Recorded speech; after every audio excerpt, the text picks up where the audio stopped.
আজ ওসমান হাদি মামলার আসামি 25 জনের ফাঁসির রায় হয়। আদালতে অবশেষে এই মামলার সমাধান হয়েছে। দর্শক দেখতে পাচ্ছেন এইখানে শত শত জনতার ভিড় এবং এইখান থেকেই ওসমান হাদি মামলার সকল আসামিদের গ্রেফতার করে আদালতে রায় হয়। এদিকে আজ ওসমান হাদি মামলার সকল আসামি একসাথে গ্রেফতার হয়। প্রধান আসামি ফয়সাল সহ সবার একসাথে ফাঁসির রায় হয়। এই দেখে দেশবাসী অবাক হয় এবং সবাই বিজয় মিছিল করে। ওসমান হাদি হত্যার পরিকল্পনাকারী ও নির্দেশদাতার সন্ধান দিলেন ডিবি প্রধান।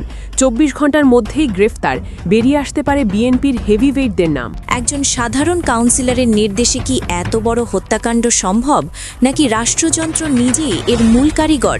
আজকের ভিডিওতে আমরা উন্মোচন করব হাদি হত্যাকাণ্ডের নেপথ্যের সেই অন্ধকার অধ্যায় যা আপনি অন্য কোথাও শোনেননি। সব জল্পনা কল্পনার অবসান ঘটিয়ে টান টান উত্তেজনার অবসান ঘটিয়ে ক্লাইম্যাক্স আমাদের সামনে এসেছে। হাদি হত্যার মূল পরিকল্পনাকারী হিসেবে অভিযুক্ত ঢাকা মহানগর উত্তর যুবলীগের সাংগঠনিক সম্পাদক তাইজুল ইসলাম চৌধুরী ওরফে বাপ্পি কলকাতায় আত্মগোপনে আছে। গোয়েন্দা সূত্র জানায়, কলকাতার রাজারহাট এলাকার একটি আবাসিক ভবনের ফ্ল্যাটে অবস্থান করছেন তাইজুল। একের পর এক নাম প্রকাশ করছে ডিবি কর্মকর্তারা, তবে আসল নাটের গুরুর নাম প্রকাশ করতে পারবে কি? হাদির হত্যার বিচার হবে কি? এটি সাধারণ মানুষের মনে এখনো কৌতূহল। আইন উপদেষ্টা আসিফ নজরুল বলেন, 90 দিনের মধ্যে হাদির হত্যার বিচার হবে। ওসমান হাদি মামলার বিচারের জন্য সরকারের উপর অনেক চাপ এসেছিল। অবশেষে আজকে ওসমান হাদি মামলার সকল আসামিদের একসাথে গ্রেফতার করা হয় এবং একসাথে শাস্তি হয় আদালতে। দর্শক শ্রোতা, আপনারা জানেন এই মামলার বিষয়কে কেন্দ্র করে দেশের প্রত্যেকটা জনগণ, শিক্ষার্থীরা রাজপথে নেমেছিল এবং এতদিন যাবৎ 1 মাস যাবৎ তারা আন্দোলন করছিল। আজকে সবাই অবাক হয় এই শাস্তি দেখে এবং ফয়সাল সহ আরও যারা অপরাধী রয়েছে সবার জবানবন্দি থেকেও অনেক তথ্য আসে। এই তথ্যগুলা দেখে দেশের মানুষ অবাক হবে যে তারা এইসব কি বলছে এবং এই ঘটনার পিছনে আরও অনেকের নামও তারা বলে গিয়েছে। আপনারা সম্পূর্ণ ভিডিও দেখবেন। ওসমান হাদির মামলার সর্বশেষ অবস্থা এবং দেশের আপডেট সব কিছু দেখতে পারবেন এই একটি নিউজ প্রতিবেদনে। দেশের আলোচিত ইনকিলাব মঞ্চের মুখপাত্র শরীফ ওসমান হাদি হত্যাকাণ্ড কি তবে ধামাচাপা পড়ে যাচ্ছে? ডিবি প্রধানের দেওয়া চার্জশিট কি শুধুই একটি সাজানো নাটক, নাকি এর পিছনে লুকিয়ে আছে কোনো গভীর ষড়যন্ত্র? একজন সাধারণ কাউন্সিলরের নির্দেশে কি এত বড় হত্যাকাণ্ড সম্ভব, নাকি রাষ্ট্রযন্ত্র নিজেই এর মূল কারিগর? বিজয়নগরের সেই রক্তক্ষয়ী দুপুর থেকে সিঙ্গাপুরের হাসপাতাল, ঠিক কী ঘটেছিল সেই দিনগুলোতে? হত্যাকারী ফয়সালের ভিডিও বার্তা নিয়ে পুলিশের লুকোচুরি কি বড় কোনো সত্যকে আড়াল করার অপপ্রচেষ্টা? কেন ইনকিলাব মঞ্চ এই অভিযোগপত্রকে স্রেফ পাগলের প্রলাপ বলে প্রত্যাখ্যান করল? আজকের ভিডিওতে আমরা উন্মোচন করব হাদি হত্যাকাণ্ডের নেপথ্যের সেই অন্ধকার অধ্যায় যা আপনি অন্য কোথাও শোনেননি। ন্যায়বিচারের দাবিতে রাজপথ যখন উত্তাল, তখন সরকারের এই নতুন চাল কি অপরাধীদের মুক্তির পথ তৈরি করে দিচ্ছে? গত 12 ডিসেম্বর ঢাকার ব্যস্ততম এলাকা বিজয়নগর হঠাৎ স্তব্ধ হয়ে গিয়েছিল এক গুলির শব্দে। মোটরসাইকেলে আসা 2 আততায়ী লক্ষ্যভেদ করেছিল তরুণ নেতা শরীফ ওসমান হাদির মাথায়। দিন দুপুরে জনাকীর্ণ রাস্তায় এমন দুঃসাহসিক হামলা পুরো দেশকে হতবাক করে দিয়েছিল সেদিন। রক্তাক্ত অবস্থায় হাদিকে যখন উদ্ধার করা হয়, তখন থেকেই শুরু হয়েছিল এক রহস্যময় অধ্যায়। ঢাকা মেডিকেল থেকে এভার কেয়ার, সবখানেই ছিল মানুষের উদ্বেগ আর উত্তেজনার পারদ। জনগণের ক্রমবর্ধমান ক্ষোভ দমাতেই কি তাকে তড়িঘড়ি করে সিঙ্গাপুরে পাঠানো হয়েছিল? 18 ডিসেম্বর সিঙ্গাপুরের হাসপাতালের সাদা বিছানায় নিভে যায় এক সাহসী কণ্ঠস্বরের জীবন প্রদীপ। দীর্ঘ 1 মাস পর ডিবি কার্যালয়ে এক সংবাদ সম্মেলনের আয়োজন করেন ডিবির অতিরিক্ত কমিশনার। সেখানে শরীফ ওসমান হাদি হত্যাকাণ্ডের চার্জশিট বা অভিযোগপত্র দাখিলের ঘোষণা দেওয়া হয়। তদন্তের বরাত দিয়ে পুলিশ জানায়, মোট 17 জনের বিরুদ্ধে অভিযোগ প্রমাণিত হয়েছে এই মামলায়। এর মধ্যে 12 জনকে গ্রেফতার করা গেলেও 5 জন এখনও আইনের ধরাছোঁয়ার বাইরে রয়ে গেছে।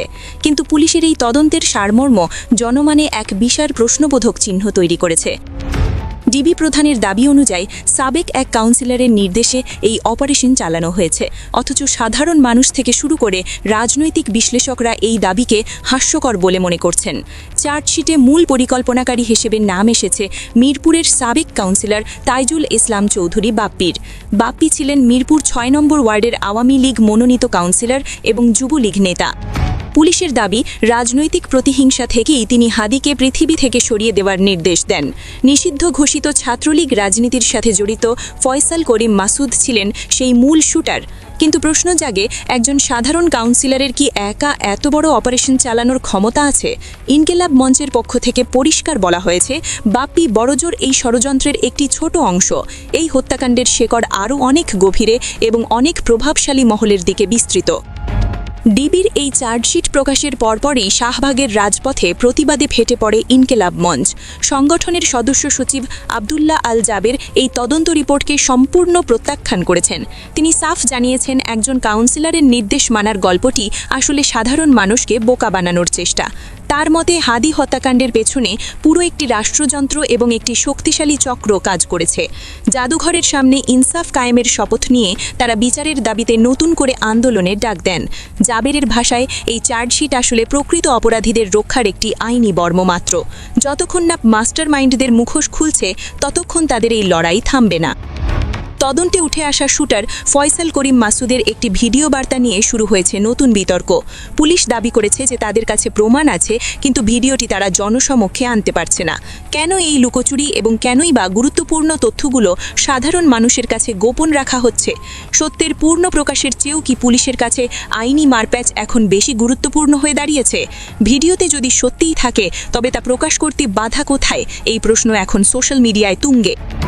মানুষ মনে করছে, এই ভিডিওতে হয়তো এমন কারো নাম আছে যা সরকারকে বিব্রত করতে পারে।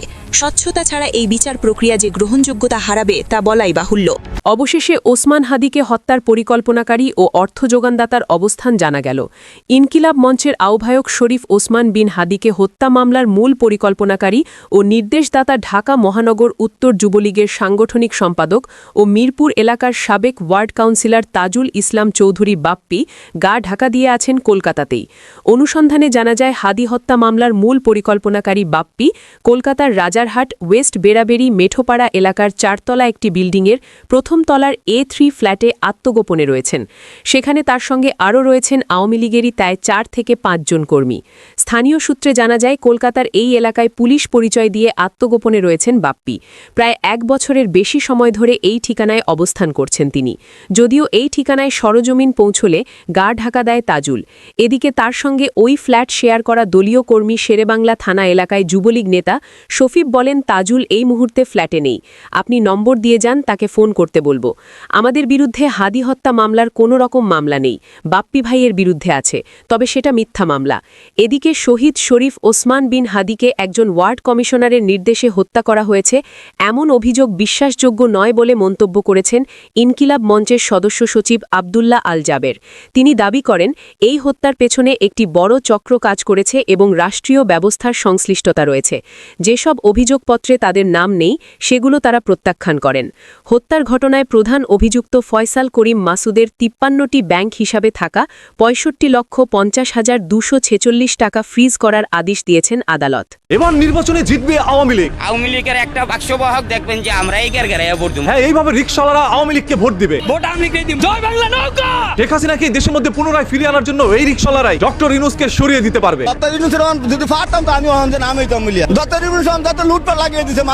তবে অন্যদিকে সাধারণ জনগণের দাবি, আওয়ামী লীগের নাম মুখে নিলে তাদের অজু ভেঙে যাবে।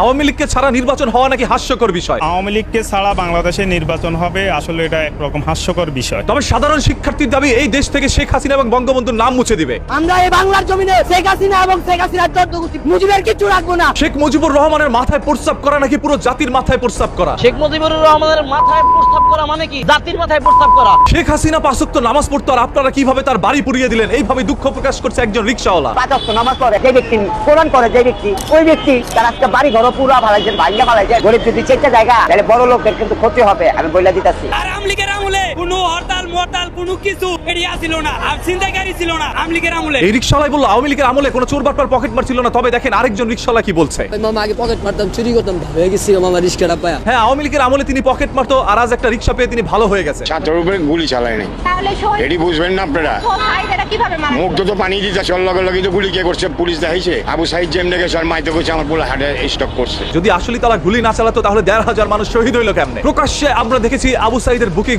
চালাতে। যারা শহীদ হয়েছে তারা তো আর কথা বলতে পারবে না, যারা এখনো বেঁচে আছে তাদেরকে গিয়ে জিজ্ঞেস করেন হসপিটালের দুয়ারে, তারা তাদের বুকে শরীরে গুলি চালিয়েছিল। আপনার কি সমস্যা মনে ভোট কারে দেবো? ভোট অটোরিকশাওয়ালাকে জিজ্ঞেস করা হলো আপনি এবার কাকে ভোট দিবেন? সে বলল নৌকা যেহেতু নাই তাহলে ভোটটা আমি কাকে দিব? এতগুলো মার্কা কই মার্কা নৌকা আছে তা কারে দেবো ভোট? এই সকল রিকশাওয়ালাগুলো আসলে কারা সেটার পরিচয় একটু পরে দিচ্ছি, তার আগে দেখে নেই। শেখ হাসিনা একটা মানুষের উপকার করে দিয়ে গেছে যে বেটারা গরিব মানুষ অটোরিকশা চালায় খাইতেছে আর অনুমতি দিতে, তবে আজ সেটা তারা পারছে না, যার কারণে এই সকল রিকশাওয়ালারা এখন সবাই এই সরকারের বিরুদ্ধে গিয়ে দাঁড়াচ্ছে। হাসিনা যাই কিছু করছে সাধারণ মানুষের কোনো ক্ষয়ক্ষতি হয় নাই। তবে প্রকৃত পক্ষে কি তারা রিকশাওয়ালা নাকি তারা শুধুমাত্র বেশ ধরেছে জানবেন ভিডিও শেষে। আমলিক সরকার যদি নির্বাচনে অংশগ্রহণ করে তাহলে ভোট দেবো, না হলে ক্যান্ডিডেট যাবো না, কোনো ভোটই দেবো না। আমলিক সরকারের কোনো ব্যর্থতা না, আমলিক ছাড়া নির্বাচন এটা গ্রহণযোগ্য নির্বাচন বলে মনে করি না। প্রকাশ্যে যখন একজন রিকশাওয়ালা এই ধরনের কথাগুলো বলে তখন আমাদের বুঝতে বাকি থাকে না সেই রিকশাওয়ালা ছিল সেই এলাকারই সহ সভাপতি এবং সেই আওয়ামী লীগের নাম বিক্রি করে একটা সময় তিনি বিপুল পরিমাণ অর্থ উপার্জন করেছিল। আজ সেই দলের পতন হওয়ার কারণে রিকশা নিয়ে বাইরে বের হয়েছে, যাতে করে তাকে ধরতে নিলে মানুষ বলে গরিব মানুষকে কেন আপনারা হয়রানি করছেন। লেবাস ধরেছে গরিবের, তবে ভিতরে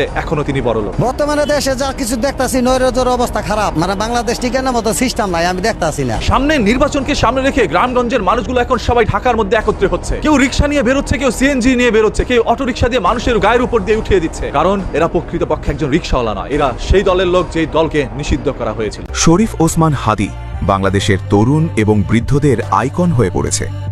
12 ডিসেম্বর দুপুরবেলা ওসমান হাদিকে টার্গেট করে গুলি করেছে প্রধান আসামি ফয়সাল করিম দাউদ।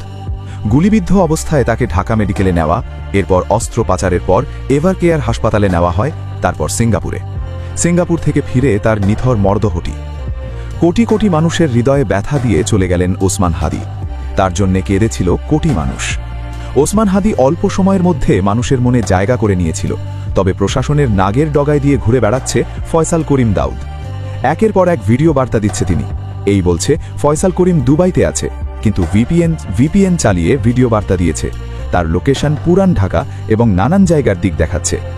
তবে আইন শৃঙ্খলা বাহিনী একাধিকবার ভিডিওটি পরীক্ষা নিরীক্ষা করার পর আসামি ভারতে অবস্থান করছে এইটি দাবি করছে আইন শৃঙ্খলা বাহিনী। তবে এবার আসলো চাঞ্চল্যকর কিছু তথ্য ফয়সাল করিমের। ওসমান হাদিকে গুলি করার আগে দীর্ঘ 6 মাস ধরে টার্গেট করে রেখেছিল। বাস্তবায়নে ছিল একটি গ্রুপ। ওসমান হাদিকে বিশেষ কী কারণে গুলি করা হত্যা হয়েছে এখনও উদ্ঘাটন করতে পারেনি আইন শৃঙ্খলা বাহিনী। তবে ডিএমপি থেকে একটি ঘোষণা আছে রাজনৈতিক কারণে তাকে হত্যা করা হয়েছে। আসুন আমরা বিশ্লেষণ করি ফয়সাল করিম মাসুদ কিভাবে টার্গেট করেছেন ওসমান হাদির ওপর। অন্তর্বর্তীকালীন সরকার ক্ষমতা নেওয়ার পর ডিএনসি মাদক নিয়ন্ত্রণ অধিদপ্তরের কিছু প্রজেক্ট ফয়সাল করিমের হাতে দেওয়া হয়। সে প্রজেক্টে শুটিং করে ফয়সাল করিম দাউদ। ইতিমধ্যে আপনি ভিডিওটি ক্লিপস অনলাইনে ছড়িয়ে পড়েছে। 4 জানুয়ারি ডিএনসির ইউটিউব চ্যানেলে একটি ভিডিও প্রকাশিত করা হয়, তবে সকাল 11টার পর ভিডিওটি মুছে ফেলে মাদক নিয়ন্ত্রণের অধিদপ্তর থেকে। তবে কি ডাল মে কুছ কালা হ্যায়? তবে কি ওসমান হাদির হত্যার পিছনে রাঘব বোয়ালদের হাত রয়েছে? আসুন আমরা কিছুটা জানি, আপনাদের জানানোর চেষ্টা করি। যারা নতুন সাবস্ক্রাইব করুন, লাইক করুন, কমেন্ট করুন। ফয়সাল করিম সিঙ্গাপুরে গিয়ে একাধিক গ্রুপের সাথে মিলে হত্যার পরিকল্পনা করে 6 মাস ধরে। তবে আপনাদেরকে জানিয়ে রাখি, ফয়সাল করিমকে ডাকাতি এবং অস্ত্র মামলায় গ্রেফতার করা হয়। তাকে জামিনে ছেড়ে দেওয়া হয়েছিল। তবে আলোচনা সমালোচনা বিএনপির 2 আইনজীবীর ওপর। তবে কে অস্ত্র সহকারে হাতে নাতে গ্রেফতার পরও জামিন পেল? শহীদ ওসমান হাদিকে খুন করার জন্যই মূল অভিযুক্ত ফয়সাল করিম মাসুদকে জামিনে বের করা হয়েছিল বলে দাবি করেছেন জুমা। আরেকটু লক্ষ্য করে দেখবেন, ওসমান হাদিকে যখন শুটার ফয়সাল গুলি করে, গুলির চেষ্টা করা হয় বাম হাত দিয়ে। তবে কি ফয়সাল করিম শুটার দীর্ঘদিন ধরে প্রশিক্ষণ নিয়েছে ওসমান হাদিকে গুলি করার জন্য? ফয়সাল করিমকে যখন আইন শৃঙ্খলা বাহিনী গ্রেফতারের জন্য মরিয়া হয়ে পড়ে, অনুসন্ধান সাংবাদিক আল জাজিরিয়ার জুলকার নায়েক তার ফেসবুক পোস্টে লেখেন ফয়সাল করিম দাউদ ভারতে পালিয়ে গেছেন। ভারত থেকে ফেসবুকে পোস্ট করছেন ছবি। তবে জুলকার নায়েক একটি টক শোতে বলেন, যদি ফয়সাল করিমের গুলি করা মিস করত, ধোনি তার পিছনে ছিল 2টা সিএনজি, সেটি বাস্তবায়ন করত। তবে অনুসন্ধান সাংবাদিক তথ্যগুলো কতটুক সত্য, এগুলো আপনাদের মাঝে ছেড়ে দিলাম। চলুন আরও একটু বিশ্লেষণ করি। ফয়সাল করিম দাউদ এমনভাবে জড়িয়ে গিয়েছিলেন ওসমান হাদির নির্বাচন প্রচারণার ক্ষেত্রে, তাকে গুলি করা এবং পালিয়ে যাওয়ার মিশন ছিল তার সুপরিকল্পিত। এই পরিকল্পনা বাস্তবায়নের জন্য 218 কোটি টাকা চেক উদ্ধার করে আইন শৃঙ্খলা বাহিনী। তবে এই চেকগুলো উদ্ধার করা হয় তার বোনের ফ্ল্যাট থেকে। চেকের পরিমাণ সর্বোচ্চ সংখ্যা ছিল 90 কোটি টাকা আর সর্বনিম্ন টাকা ছিল 7 কোটি। তবে তদন্ত কর্মকর্তারা জানিয়েছে এই চেকের ইস্যু করা হয়েছে কিন্তু টাকা নেই। তবে কেন, এতে কি চেকগুলো কি সাজানো ছিল? প্রধান নাটের গুরু কি খুঁজতে আইন শৃঙ্খলা বাহিনী আজও পারবে? তবে এইদিকে হাদির হত্যার বিচারের দাবিতে ইনকিলাব মঞ্চ আন্দোলন করছে। এদিকে প্রেসিং ব্রিফিংয়ের মাধ্যমে একের পর এক চাঞ্চল্যকর তথ্য দিচ্ছে। দর্শক আপনারা তো দেখলেন এখানে কী কথা হচ্ছে, অনেকেই কিন্তু অনেক কথা বলতেছে, বিশেষ করে উসমান হাদির মামলার বিষয় নিয়ে কথা হয় এবং সবাই সবার মন্তব্য প্রকাশ করে এবং উসমান হাদির মামলার বিষয় নিয়ে এই রাজনীতির প্রেক্ষাপটগুলো নিয়ে অনেক প্রতিবেদনের মাধ্যমে অনেকে অনেক তথ্য তুলে ধরেছে এবং অনেক কথা বলেছে। গাইস, এই বিষয়গুলো দেখে আপনাদের কি মনে হচ্ছে এবং আপনাদের মন্তব্য কি? আপনাদের মন্তব্যটা অবশ্যই আপনারা আমাদের কমেন্ট বক্সে লিখে যাবেন। আর হ্যাঁ, এতক্ষণ আপনাদেরকে আমরা যা কিছু দেখিয়েছি সব কিছু আমরা সোশ্যাল মিডিয়া থেকে সংগ্রহ করেছি, এখানে আমাদের নিজস্ব কোনো মন্তব্য নেই বা আমাদের নিজস্ব কোনো সিদ্ধান্ত নেই। সর্বশেষ আপনাদের কাছে আমাদেরকে রিকোয়েস্ট থাকবে, আপনারা আমাদের চ্যানেলে নতুন দর্শক হয়ে থাকলে চ্যানেলটি সাবস্ক্রাইব করবেন এবং পাশে থাকা বেল বাটনটি বাজাবেন যাতে করে নেক্সট ভিডিওটা সবার আগে আপনাদের কাছে পৌঁছে যায়। ধন্যবাদ।